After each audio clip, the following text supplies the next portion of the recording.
This is a match I played probably about a month or so ago, I can't recall. Platooned up with Worst Player RU and Canadian T-Rex. It's a good demonstration of why it's actually really important to spot the A-line from the west spawn, because the enemy team didn't do it and ended up costing them quite badly.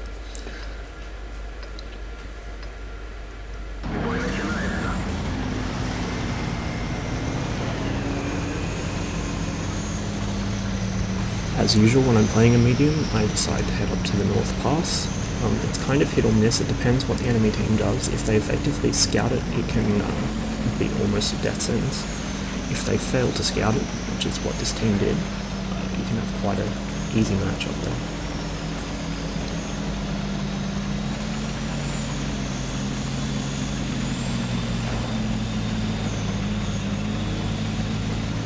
Our team's deploying fairly smartly. We've got a couple of mediums going towards the centre, some heavy tanks heading south, perhaps a little light on the south, but one of the tanks going there is quite a good player, so we should be alright. We actually have a surprising number of heavies coming north. So here's our first enemy spotted. He gets the people's elbow.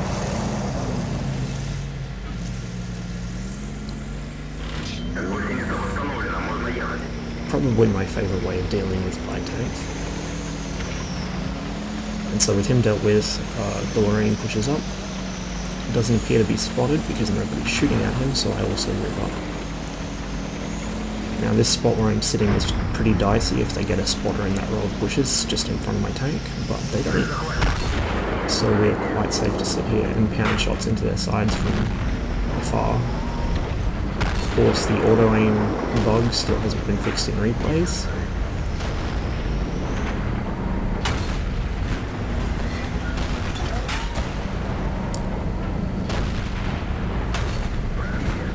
Myself and the Lorraine are having a field day up here while our team holds the enemy everywhere else.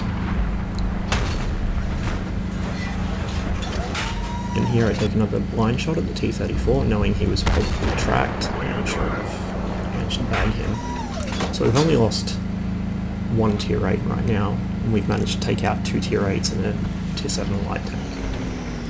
Plus we've located quite a decent amount of the enemy team. In fact, only 2 of their tanks have not been spotted.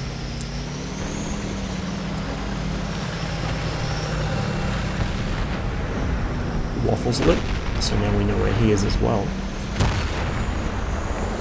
And as our Wheezy 121 pushes up and I get covering fire from the Lorraine and the 5100 and Canadian T-Rex as Buff and Traeger, I push up. With that many autoloaders supporting you, there's no reason to sit back. So enemy arty's up, but I want to deal with the T-57 first. Unfortunately that shot whiffs under his turret ring somehow, but I get him before he's able to respond. Again, the arty isn't much of a threat at the moment. I'd rather deal with the actual tanks. I thought that building was destructible, I was wrong. That shot, I don't know what happened there, but either way, I'm able to deal with the T-34 quite comfortably.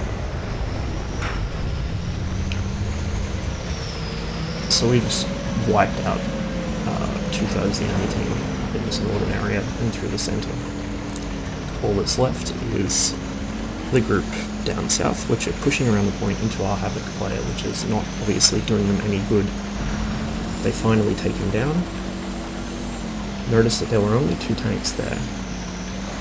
Oh, sorry, 3 tanks. No, 2. I'm bad at reading. Himself and the T-32.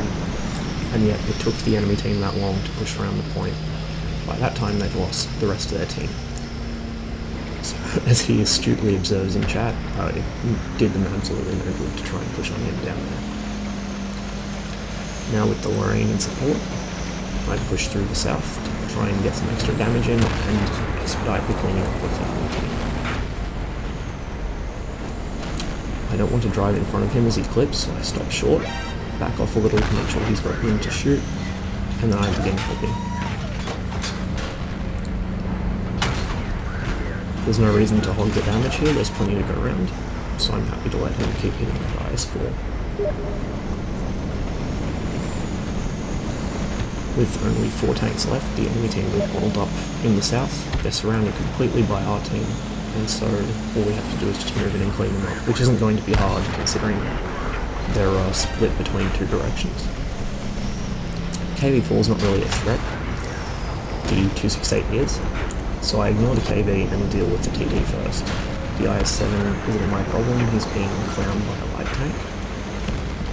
So I want to get this 268 before he can cause any more damage to my team. I get some help from Canadian T-Rex, just as I make a mistake and back away. And then all that's left is cleaning up the KV-4, and that's a pretty handy game of Fjords. Finished the match in 5.5 minutes, which is pretty quick.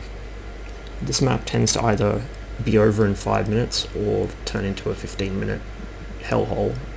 There's not really much between. But as I said, it's an important demonstration of why you must scout the A-line North Pass from the west. Now, the easternmost tank the enemy team had was sitting around B4.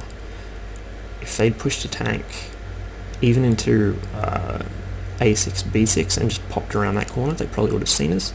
Certainly if they pushed a light tank, say the T-71, into that bush there, we would have been in trouble. The T-71 driver did what most light tanks do, and presumed that scouting means rushing at the enemy spawn. So he came scooting around that corner before we were even out of the zero line, and basically told his team, yes, there are enemy tanks leaving their spawn, which is useless information, especially behind that ridge because Artie couldn't hit us there. If he'd sat in that row of bushes at B7 and not fired his gun, not moved, just passive scouted, he would have lit both myself and the Lorraine as we came around the corner, and they had plenty of firepower there to wipe out 2 medium tanks. But as the case often is in this game, most light tank drivers don't know what they're doing, they don't know how to play their light tanks, and so they do questionable things like that. The other thing as well is that south corner. Now, you don't want to push that corner unless you know you can get away with it. Even with as many tanks as they had there, against a player of E5's skill, I wouldn't have pushed it.